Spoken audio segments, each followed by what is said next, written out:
살까 하는 이야기는 어제 오늘의 이야기가 아닌 것 같습니다. 이런 이야기가 있는데요. 요즘 초등학생들에게 장래의 희망을 물어보았다고 합니다. 너는 크면 뭐 하고 싶니? 그랬더니 한 초등학생이 이렇게 대답했대요. 수능 준비하고 취업 준비하고 노후 준비하는 거예요. 이게 초등학생의 꿈이랍니다. 얼마나 부모가 수능, 취업, 노후 준비가 중요한지를 계속 이야기했으면 그게 꿈이 되겠습니까? 참 얼마나 살기가 팍팍하고 옹색하고 여유가 없는지 단적으로 보여주는 그런 이야기다 싶습니다. 세상에서 그렇게 살기가 힘들다고 해서 우리 그리스도인들도 그렇게 힘겹게 여유 없게 옹색하게 움츠려들고 살아야 되는가? 그렇지 않겠죠. 그런데 실제로는 어떠냐라고 물어보면 실제로 이 세상 사람들과 다르게 정말 너무나 여유가 있고 꽉 차 있는 것 같고 넉넉하고 그렇게 살아가는 그리스도인들이 얼마나 되냐라고 물어본다면 또 그것에도 그렇게 자신이 없는 것 같습니다. 만약에 우리가 그렇게 대답이 자신이 없다고 한다면 뭔가 우리 가운데 뭔가 문제가 있는 것이다. 왜냐? 예수님께서는 말씀하시기를 내가 온 것은 양으로 생명을 얻게 하고 더 풍성히 얻게 하려 함이라. 예수님이 오신 목적 자체가 우리가 풍성한 생명을 누리면서 살아가도록 그렇게 오신 거 아닙니까? 그런데 현재 내 삶은 대한민국의 상황이 어렵다고 해서 너무 이렇게 움츠러들어 있다고 한다면 뭔가 지금 문제가 있는 것이다. 예수님이 오신 목적이 실현이 안 되고 있는 것이다. 그러면 왜 그럴까 하는 부분들을 한번 좀 잘 같이 생각을 해보고 풍성한 삶으로 나아가기를 원하는 그러한 시간이 되기를 원합니다. 많은 사람들이 외로워하는 것 같습니다. 왜 그렇게 외로워할까? 그러면 잘 지내는 법을 모르는 것 같아요. 대화하는 것도 잘 모르고 기껏 유머라고 하는데 분위기를 썰렁하게 하고 관계를 더 악하게 시키는 그런 대화법 이런 것들을 가지고 있는 경우도 많이 있습니다. 우리 수요일날 여성 성경 공부반이 있는데 이런 이야기가 있었어요. 제가 그 얘기를 했던 그 분의 이름은 제가 잊어버렸어요. 이렇게 듣고 나서도 자꾸 잊어버려서 누가 하기는 했는데 누구인지는 잘 모르겠어요. 뭐라고 그랬냐면 이제 아팠을 때 이야기를 하는데 한 우리 여자 성도님이 자기가 아파가지고 밥을 못 해먹는데 뭐라도 좀 해봐 그랬더니 남편이 라면을 끓여왔대요. 그리고 라면을 끓여왔다고 하니까 다른 그 여자 동지들이 어떻게 그렇게 남편들은 첩이 없는지 모르겠다고 막 이렇게 선토를 하는 거예요. 근데 제가 이실직고를 했어요. 나는 왜 그것이 문제가 되는지 잘 모르겠다.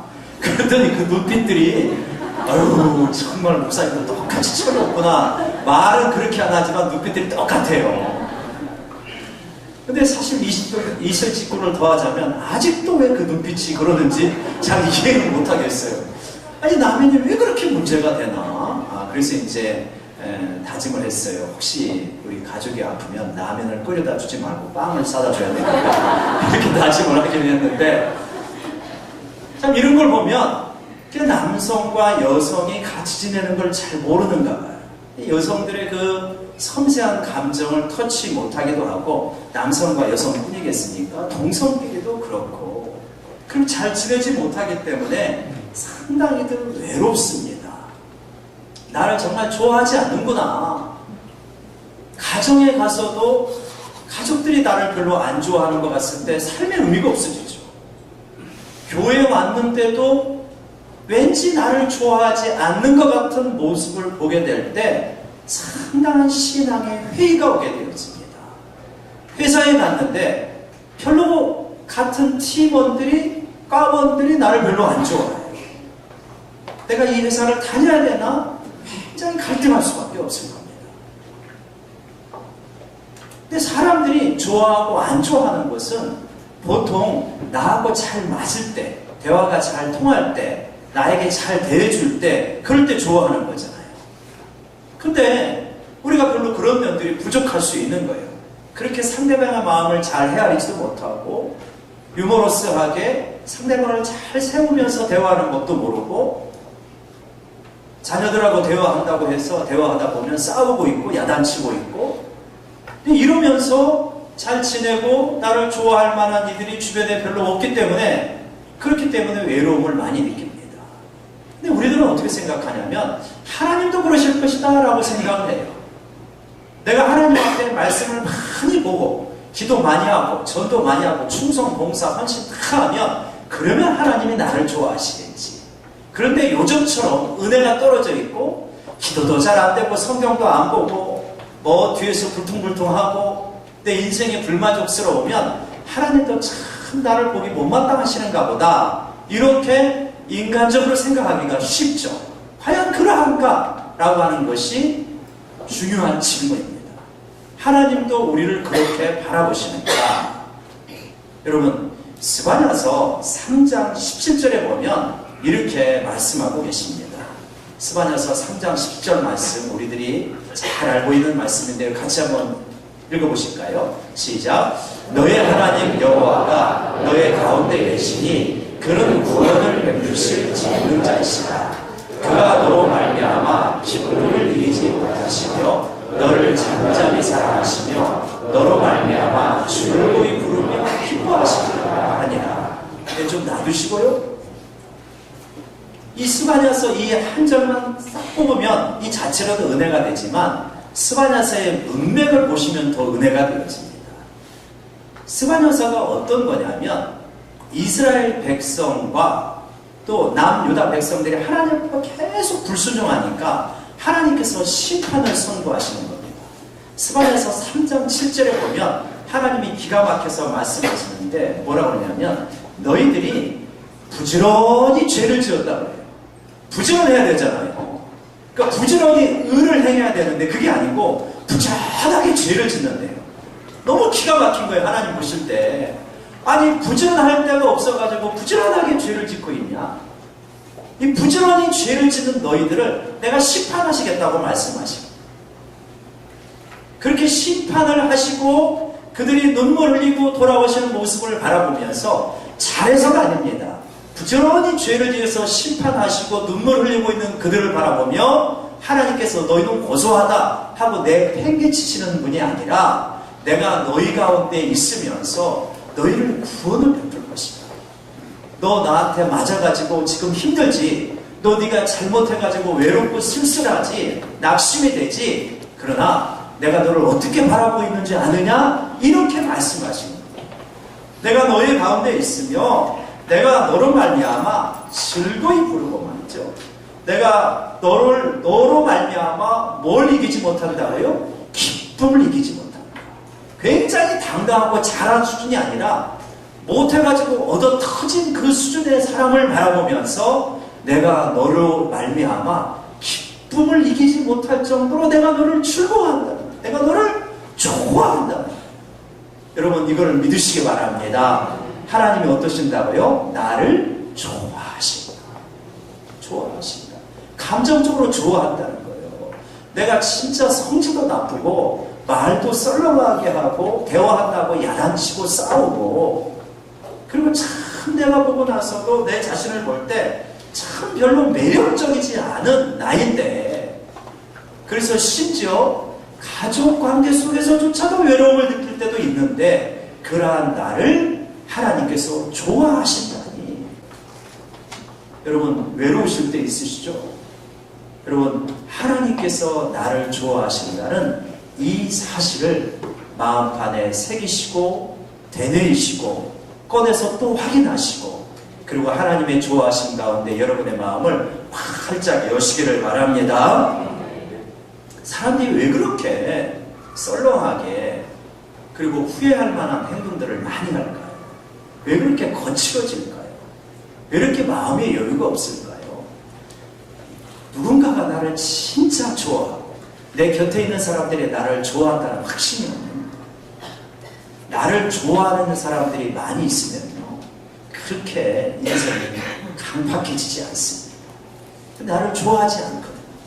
근데 사람들이 나를 좋아하지 않는다 할지라도 하나님은 나를 좋아하십니다.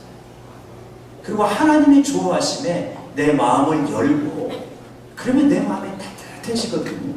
그러면 따뜻한 말과 행동과 태도가 나오게 되어 있는 것입니다. 여러분, 첫 번째로 하나님이 나를 좋아하신다는 것을 믿으시기 바랍니다. 여러분, 우리는요, 이 사실을 믿기 시작하면 우리 가운데 변화가 이루어지기 시작합니다. 내 안에 은혜가 없으면 아무리 변화를 추구해도 변화가 될 것 같아도 안 돼요. 1월 1일에 결심을 얼마나 많이 합니까? 수련회 때, 부흥회 때 결심을 얼마나 많이 합니까? 그때는 되잖아요. 근데 조금 지나면 안 돼요. 왜 한다면 언제가 변화가 되어지냐면 은혜가 있을 때는 변화가 돼요. 근데 은혜가 떨어지면 변화가 안 돼요. 이게 놀라운 우리 인생을 통하여서 통찰한 결과들이에요. 아, 은혜가 있으면 내가 괜찮아지지만 은혜가 떨어지면 안 되는구나. 도로 그 자리구나. 그래서 아인슈타인이라는 사람이 이런 이야기를 했어요. 아인슈타인이 뭐라 그러냐면 우리가 맞닥뜨린 중요한 문제는 우리가 문제를 만난 그 수준에서는 풀리지 않는다는 거예요. 내가 누군가의 관계에서 혹은 어떤 일에 있어서 정말 이렇게 고달파하고 힘겨워하는데 그 수준에서 100번 결심해도 안 풀린다는 거예요. 그 결심해가지고 풀리는 문제가 안 된다. 그럼 어떻게 해야 되느냐? 너의 수준이 높아져야 된다는 거예요. 그게 성경에서는 뭐라고 그러냐면 네가 은혜가 충만하면 변화가 이루어진다고 말씀하시는 겁니다. 이건 실제로 우리가 많이 경험하는 것입니다. 저는 이번 주에 기독교 백화점에 뭘 하나를 사러 갔는데 저는 간단한 것에 책 하나를 포장하면 됐어요. 근데 이제 평일인데도 이제 다른 손님들이, 보통은 손님들이 별로 없는데 그날은 좀 있었는데 어떤 분이 이제 목사님하고 권사님이 오셨어요. 그래서 포장을 이제 물건을 저보다 먼저 드리고 포장을 기다리는데 포장도 이제 책 같은 거는 금방 끝나잖아요. 근데 액자도 진짜 이따만하게 큰 거, 그걸 이제 포장해달라고 하는 거예요. 그러니까 그 기독백화점의 장로님이 목사님 이걸 포장을 할까요? 케이스가 다 돼 있는데요. 그러니까 굳이 포장을 안 해도 될 것 같은데 포장을 해달라고 그러시는 거예요. 그래서 이제 포장을 하시는데 장로님이 좀 시간이 걸리더만요. 그래서 뭐 그렇게 오래인 것 같지는 않지만 적어도 한 5분은 걸리는 것 같아요. 이게 커가지고 포장하기가 쉽지 않아요. 근데 이제 그것을 바라보다가 속으로 불현듯 이런 생각이 들어요. 아니, 이거 포장할 필요도 없는 걸 왜 포장하려고 그러나? 이런 생각이 이게 탁! 그러니까 내중심적으로 드는 거죠. 당연히 포장하는 건 당연한 권리일 수 있고. 내중심적으로 드는데, 그때 내 안에 계신 주님께서 이렇게 말씀하시는 것 같아요. 너는 그거 포장하는데 시간이 얼마나 걸리겠냐? 5분이 걸리겠냐? 10분이 걸리겠냐? 이 시간에 지금 내가 너한테 네가 꼭 봤으면 하는 책을 추천해 줄지 어떻게 아냐? 한번 훑어봐라. 그런 마음에 감동이 와요. 그래서 이렇게 쭉 훑어봤어요. 요새 신간이 뭐가 나왔나? 어떤 곳이 있었나? 요새 티모시 켈러라는 사람이 센터 처치라고 하는 중요한 책을 썼는데 내용이 어떤가? 뭐 이런 것들을 이제 이렇게 좀 이렇게 살펴보는 시간을 가졌어요. 이런 일이 우리 가운데 부적이 쉽죠. 근데 제가 그 순간에 주님의 음성을 안 듣고 그래요? 그러니까 이 사람들이 너무 배려심이 없어. 막 이런 식으로 생각하면서 한 5분, 10분 동안 저 자신을 고달프게 할 수 있어요. 그런데 짧은 순간이지만 주님 그렇네요. 주님께서 저에게 뭔가 하신 말씀이 있겠네요. 그러면서 얼마든지 제가 그 시간을 은혜 충만하게 보낼 수 있는, 이건 아주 작은 갈림길이죠. 우리 인생에 그런 갈림길이 얼마나 많습니까? 근데 우리가 주님의 음성을 듣고 주님과의 교제 가운데 은혜가 충만해지면 주님이 기뻐하시는 방향의 선택을 하게 되었습니다.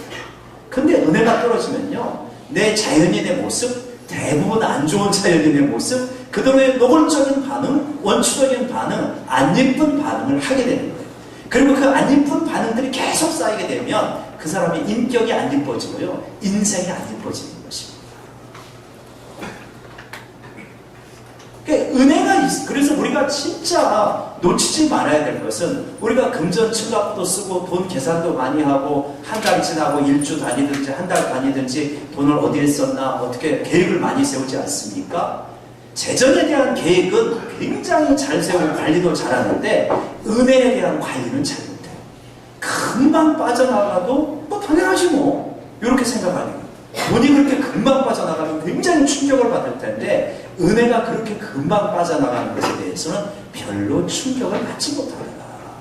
여러분, 돈 관리보다 은혜 관리에 무엇보다도 집중하시기를 주의 이름으로 축원합니다. 우리 옆 사람 한번 고민합시다. 은혜 관리 잘합시다. 여러분, 우리가 살아가 이렇게 힘든 이유는 하나님이 나를 좋아하신다는 걸 잘 모르고 그걸 적용을 잘 못해서 그래요. 두 번째로 하나님이 나를 사랑하신다는 걸 알기는 아는데 머리로만 알고 적용을 잘 못합니다. 그래서 우리가 참 많이 인생에 있어서 힘든 이유는 뭐냐면 서로가 인정과 격려와 칭찬이 부족하기 때문이라고 우리가 생각하기 쉬워요. 사실 그렇죠. 우리는 그 말은 무슨 말이냐면 그만큼 허기져 있다는 거예요. 나 좀 인정해 주세요. 나 좀 격려해 주고 나 좀 칭찬해 주세요. 누가 질책받고 싶고 누가 꾸지람 받고 싶은 사람이 누가 있겠습니까? 아무리 부모 자식 간이라도 질책 자주 하면 안색이 변하는 거예요. 관계가 우러지는 겁니다. 그만큼 우리는 인정, 칭찬, 격려 이런 거에 목말라 있어요. 다른 말로 말하면 사랑에 목말라 있는 것입니다. 그런데 이렇게 해줄 수 있는 사람이 누가 있겠습니까? 세상에 엄마밖에 없는 것 같아요. 그것도 아이가 어릴 때. 아이가 어릴 때 엄마가 무조건적으로 사랑하고 인정하고 뽀뽀해주고 칭찬하고 그러죠. 그러나 크면은 엄마도 요구 조건을 달기 시작합니다. 나이가 들어서 한두 번 경험하는 것 같아요. 언제? 사랑에 빠질 때. 무조건적으로 나를 사랑해주는 거야. 그러면 세상이 달라 보이죠. 그런데 일시적이잖아요. 우리는 무조건적인 사랑을 원하는데 세상에 누구도 무조건적인 사랑을 해줄 수 있는 일은 없다. 이것이 내맘한 현실입니다. 가정에서도 안 되는 것을 교회에 와서 기대하지 마십시오. 부부간에도 안 되는 것을 교회에 와서 기대하면 실망할 뿐이에요. 그러지 않겠습니까? 그거는 어린 시절에 엄마가 줄 수 있는 우리가 이 땅을 살면서는 그 정도밖에 안 되는 것 같아요. 우리 삶이라는 거. 그런데 그게 있다는 거예요. 사람은 안 되는데 하나님은 그런 사랑을 주신다는 것입니다. 요한복음 3장 16절에 하나님이 세상에 우리잖아요. 그 세상에 바로 나잖아요. 하나님이 세상을 이처럼 사랑하사 독생자를 주셨으니 그러니까 하나님의 사랑이 어느 정도 사랑이냐면 독생자의 생명을 줄 정도의 사랑. 그럼 무조건적인 사랑이죠. 독생자의 생명을 줄 정도로까지 그렇게 사랑을 하셨다. 그 사랑을 머리로가 아니라 가슴으로 받아들이는 우리 모두가 되기를 원합니다. 그리고 오늘 우리가 읽었던 이 말씀 요한복음 17장 23절의 말씀을 보면요. 예수님께서 뭐라고 그러시냐면 한번 우리 같이 한번 읽어볼까요? 이 앞부분요. 시작. 나를 사랑하신 같이 그들도 사랑하신 것을 세상으로 알게 하려 함이로소이다. 여러분, 하나님이 성자 예수님을 사랑하실 때 어떤 꺼리낌이 있겠습니까? 어떤 부대 조건이 있겠습니까? 어떤 제한이 있겠습니까? 그렇지 않잖아요. 아무런 꺼리낌 없이 정말 충만하게 사랑하신 거예요. 그러한 사랑의 정도로 하나님께서 나를 사랑하신다는 거예요. 여러분 이걸 믿으십니까? 하나님이 성자 예수님을 사랑하신 같이 우리들도 그렇게 사랑하신다. 이거를 우리가 진짜 믿는 거예요. 받아들이는 겁니다. 그것에 내 마음을 활짝 열고 그 사랑에 나를 맡기는 것입니다. 이렇게 온전히 그 사랑에 나를 맡기기 시작하면 내가 외로울 때 주님을 바라보면서 힘을 얻을 수 있는 것이고요. 고통스러울 때 주님 속에서 용기를 얻을 수 있는 것입니다. 진짜 이 사랑에 하나님께서 예수님을 사랑하시되 나를 사랑하시는구나. 그걸 진짜 받아들이기 시작하면 배웠다고 위축될 필요가 없습니다. 가난하다고 해서 주눅들 필요가 없습니다. 다른 사람들이 나를 많이 인정해주지 않는다고 해서 외로움을 느끼지 않아도 돼요. 왜냐? 하나님께서 자기의 독생자의 생명을 주실 정도로 나를 사랑하시는데 내가 뭐 그렇게 외로울 필요가 있는가? 왜 이렇게 쓸쓸해하고 낙심할 필요가 있는가? 그럴 필요가 전혀 없는 것입니다. 하나님의 사랑. 네. 저는 그래가지고 간혹 안타까울 때가 있어요. 성도 여러분들이 어렵고 힘든 상황에 처하게 되죠. 때로는. 그게 없는 데가 없는 사람, 없는 데가 어디 있겠습니까? 그런 때들이 많이 있죠. 그럴 때 어디에 가서 이 외로움과 괴로움과 고통을 해결받느냐? 어떤 분들은 영화관에 달려갑니다. 어떤 분은 텔레비전으로 달려갑니다. 어떤 분은 프로야구장으로, 어떤 분은 산으로, 바다로, 해외로. 그런데 사람에게로 달려갑니다. 그렇게 달려가면 그 자체가 틀린 건 아니죠. 거기에도 일시적인 유료가 있지만 정말 영속적인 위로, 나를 궁극적으로 꽉 차게 만드는 위로와 힘은요, 거기 없어요. 가는 순간 좀 회복되어지는 것 같지만 제자리에 홀로 와 있어서 똑같다는 걸 많이 경험하시는 거예요. 그러나 이 주님의 십자가의 사랑 앞으로 달려가면요, 우리 마음이 꽉 차오르는 걸 느끼게 돼요. 은혜로 차올라야 됩니다. 여러분, 무엇인가를 말하고 행동하기 이전에 내 마음에 하나님의 사랑이 차오를 때까지 기다리시기를 바랍니다. 하나님의 사랑이 차오르면요, 그러면은 그 다음에 움직이셔도 괜찮아요. 하나님의 사랑이 그냥 하나도 느껴지지 않고 바닥을 긋고 있는데 뭔가를 하면 여러분 대부분 결과가 안 좋습니다. 하나님의 사랑이 바닥에 있을 때 뭘 하려고 하지 마십시오. 뭘 말씀하려고 하지 마십시오. 좋은 말 안 나옵니다, 여러분. 아니, 내가 바닥에 있는데 뭐 좋은 말이 나오겠어요. 그러니까 설교자는 제일 고통스러운 때가 언제냐면 제가 은혜가 바닥에 떨어져 있습니다. 근데 은혜 있는 척은 해야 되잖아. 그러니까 이게 얼마나 고통스러운지 몰라요. 안 했으면 좋겠어요. 누가 좀 대신 좀 해줬으면. 근데 뭐 안 할 수가 없으니까 하다 보면 조금 주시기도 하긴 하는데, 그런데 진짜 중요한 건 뭐냐, 우리들이 이렇게 하나님의 은혜와 사랑이 차오를 때까지 기다릴 수 있는 것. 어디서요? 하나님 앞에서. 정말 힘드시면 여러분 이렇게 주님 앞에 와서 혼자 기도해 보세요. 혼자 맨 앞에 와서 여기서 무릎 꿇으시도 좋죠. 찬송하면서 주님하고 내가 좋아하는 찬송하고 말씀 읽다가 웃다가 울다가 기도하고 그러면서 씨름하시면요, 우리 하나님은 살아계시고 우리를 진짜 좋아하신다니까요.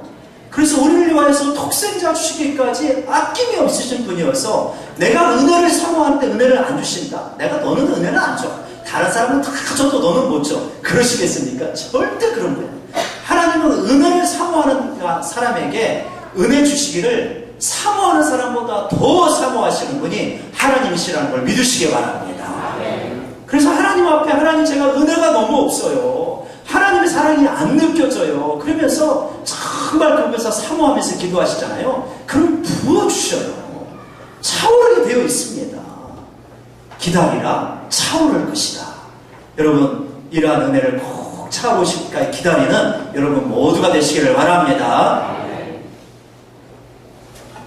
마지막으로 왜 이렇게 힘들게 사냐면, 나를 진짜 좋아하시고 나를 독생자를 위하여 독생자를 내어주시기까지 사랑하시는 그 하나님이 내 안에 계신다는 것을 잘 모릅니다. 알기는 아는데 적용을 잘 못해요. 고린도전서 3장 16절에서 주님은 이렇게 말씀하십니다. 너희는 너희가 하나님의 성전인 것과 하나님의 성령이 너희 안에 계신 것을 알지 못하느냐. 그러니까 고린도 교인들도 성령 하나님께서 자기 안에 계신다는 것을 머리로는 알고 있는데 삶으로는 전혀 못 누리는 거예요. 그 엉뚱한 행동을 계속하는, 심지어서 성령이 계시는데도 막 이상한 죄를 많이 짓는. 그래서 하나님의 성령이 너희 안에 계신 걸 모르느냐 안타까워하면서 질문하시는 거예요. 그러니까 하나님이 너희 안에 계신 거를 좀 알고 경험적으로 맛보고 누리면서 좀 살아가라. 그러면 너희가 그렇게 이상하게 살지 않을 것이다. 그러는 거죠. 여러분, 우리가 하나님과의 관계 속에서는 좀 어느 정도 괜찮은데 진짜 힘든 건 사람들과의 관계에서. 그래서 어떤 분들은 사람들 만나서 자주 상처를, 여기 가서도 상처받고 저기 가서도 상처받고, 그러면 상처 안 받기만 하면 내가 하나님 믿을만 하고 살만할 텐데 이렇게 생각하는데, 여러분 냉엄한 현실은 뭐냐면 주님 앞에 갈 때까지 상처 주는 사람이 여러분 곁에 평생 있을 거라는 거예요.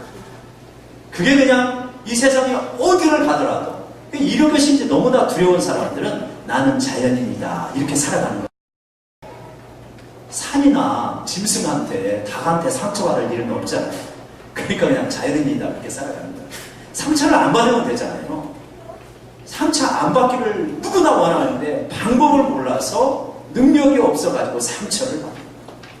여러분, 가정에 가서 누군가가 우리 가족 가운데 함부로 말하는 일 때문에 상처를 받을 수도 있고, 학교 가서도, 회사 가서도, 심지어 교회 와서도 상처 많이 받죠. 네, 특별히 여러분, 상처받는 것은 교회에서 많이 받는다고 말하죠. 가족 가운데 상처받고, 회사 가서 상처받아가지고 회사 안 나가겠다, 그런 분은 없잖아요. 상처를 받는데 상처를 어떻게 하면 안 받을 수 있느냐, 이거를 잘 알면은 덜 받고 결국은 안 받게 되어지는 것입니다. 뭐냐면, 누군가가 나에게 상처 주는 말, 표정, 행동을 했을 때 우리가 지금 그 사람이 가지고 있는 생각, 가치관을 그대로 내가 받아들이고 거기에 무게를 두는 거잖아요. 너는 어떻게 일을 하나도 제대로 하는 게 없냐. 그런 핀잔을 듣고 질책을 들으면 돌아와서 나는 제대로 하는 게 하나도 없는 인생이구나. 그 말에 권유를 실어가지고 받아주는 거잖아요. 근데 우리가 어디에 권유를 실어야 됩니까? 진리를 모르는 사람의 말, 미숙한 사람의 말에 권유를 실어야 됩니까? 진리 자체이신 하나님의 말에 권유를 실어야 됩니까? 대답은 정해져 있죠. 하나님의 말에 권유를 실어야 됩니다. 당신이 아무리 그렇게 나를 말한다 할지라도, 심지어 부모님이 복음에 근거하지 않은 말을 한다 할지라도, 엄마는 정말 나를 모르는구나. 하나님이 나를 바라보실 때 어떻게 바라보시는지를 잘 모르니까 지금 저렇게 말씀하시는구나. 그래, 내가 제대로 하지 못하는 부분이 일부분 있는 것은 사실일 것이고, 주님 앞에 갈 때까지 내가 완벽한 사람이 되지는 못할 것이다. 그럼에도 불구하고 하나님께서 나를 좋아하신다. 그럼에도 불구하고 하나님께서 나를 사랑하시고 나를 성전 삼고 내 안에 계시는구나. 상사가 핀잔을 하고 교회에서 누군가가 여러분에게 엉뚱한 이야기를 하고 상처 주는 이야기를 한다 할지라도 거기에 권위를 실는 것이 아니라 나를 바라보시는 하나님의 말씀에 권위를 실는 우리 모두가 되기를 원합니다. 별로 진리도 모르고 미숙한 사람의 말에 왜 그렇게 비중을 두십니까? 진리이신 하나님의 말에 비중을 둬야지. 그래서 제가 이거에 대해서 멋진 표현을, 카피를 한번 만들어 봤어요. 한번 저를 따라오겠습니다. 나는 나를 아는데 당신은 나를 모르는구나. 우리 옆 사람과 한번 같이 외쳐봅시다. 시작. 나는 나를 아는데 당신은 나를 모르는구나. 나는 나를 아는 거예요. 하나님이 뭐라고 하시는지를 아니까 나는 내가 누구인지를 압니다. 나는 하나님이 좋아하시는 존재요, 하나님이 사랑하시는 존재예요. 그리스도 안에서 새로운 피조물이요, 거룩하고 온전한 사람으로 만들어 가시고 모든 죄값을 지불한 존재요, 거룩하고 성결한 존재로 빚어가시고 나를 부르시고 의롭다 하시고 영화롭게 만드시고 그리스도 예수 안에서 하나님 보좌 우편에 앉아있는 존재예요. 엄청난 존재예요. 근데 이거를 누가 알겠냐고요. 모르니까 엉뚱한 소리를 하는 거지. 그러니까 나는 나를 아는데 당신이 나를 모르니까 그런 소리를 하는구나. 드러내놓고 하시지 말고 속으로 자기 자신에게 선포하시면서 이렇게 나가는 것입니다. 그러면서 이제 자꾸 우리가 모든 순간순간마다 사람이나 환경, 사람들의 이야기에 비중을 두기 시작하면 굉장히 어려워지는데요. 주님을 자꾸 바라보면 달라지는 것입니다. 우리는 매 순간 사실은 약하시다고 생각하는 분이면 분일수록 더 자주 주님에게 시선을 집중해야 되는 것입니다. 그래서 히브리서 12장 2절에 뭐라고 그러시냐면 믿음의 주요 또 온전하게 하신 이 어떻게 해요? 예수를 바라보자. Let us fix our eyes on Jesus. 너의 눈을, 너의 시선을 예수님에게 픽스해라. 딱 고정해라. 우리가 고정할 때 뭘로 고정합니까? 이렇게 본드 같은 걸로 이렇게 딱 고정하잖아요. 그러니까 내 시선을 예수님에게 본드로 고정하듯이 픽스 시켜라. 수시로 선택의 기로마다 지금 예배 드리는 바로 이 순간에도 많이 끝냈으면 좋겠어. 이게 지금 예수님께 시선을 고정하는 것이 아니라 예수님 오늘 이 말씀을 통해서 나에게 주시고자 하는 말씀을 좀 더 잘 깨닫게 해주세요. 지금 제 마음이 열리게 해주세요. 은혜 받게 해주세요. 이렇게 예수님에게 시선을 고정하는 것입니다. 그러면 어떻게 되어지나? 역사가 일어나는 것입니다. 변화가 일어나죠. 환경이 어려워서가 아니라 사는 것이 너무 힘들어서가 아니라 예수님을 붙잡는 것, 은혜가 약하기 때문에, 은혜가 떨어지기 때문에 그렇게 외롭고 사는 것이 힘든 것이다. 은혜가 충만하면요, 은혜가 충만하면 이 땅에서 천국에 들어가는 것이 느껴지는데, 경험되어지는데 뭐가 그렇게 힘들겠어요? 뭐가 그렇게 어렵고 외롭고 고통스럽겠습니까? 은혜다, 은혜. 내 안에 계신 이 주님으로 충만해지는 것. 여러분, 그러하기 때문에 이런 찬양이 있습니다. 주님의 어떤 순간이든지 간에 주님의 얼굴을 봐라. 이런 것이죠. 우리 신디 한번 주시고요. 괴로울 때 주님의 얼굴 보라. 평화의 주님 바라보라.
주님의 얼굴과 눈빛을 바라보시기 바랍니다. 그리고 내 안에서 속삭여 주시는 주님의 음성을 들으시기를 바랍니다.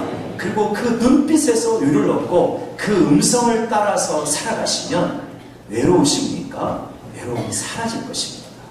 괴로우십니까? 괴로움이 이상하게 괴롭지 않게 다가오게 되어지는 거예요. 용서가 안 되십니까? 서서히 그 미움의 강도가 약해지는 거예요. 너무 힘든 게 문제가 아니에요. 내 마음. 그 내 마음, 내 스스로 할 수 없어요. 근데 주님을 바라보면 주님께서 해주시는 겁니다. 그래서 우리 인생의 모든 해답은 오직 예수 그리스도. 오직 예수 그리스도. 예수 그리스도를 바라보고 나아가는 승리하는 우리 모두가 되기를 원합니다.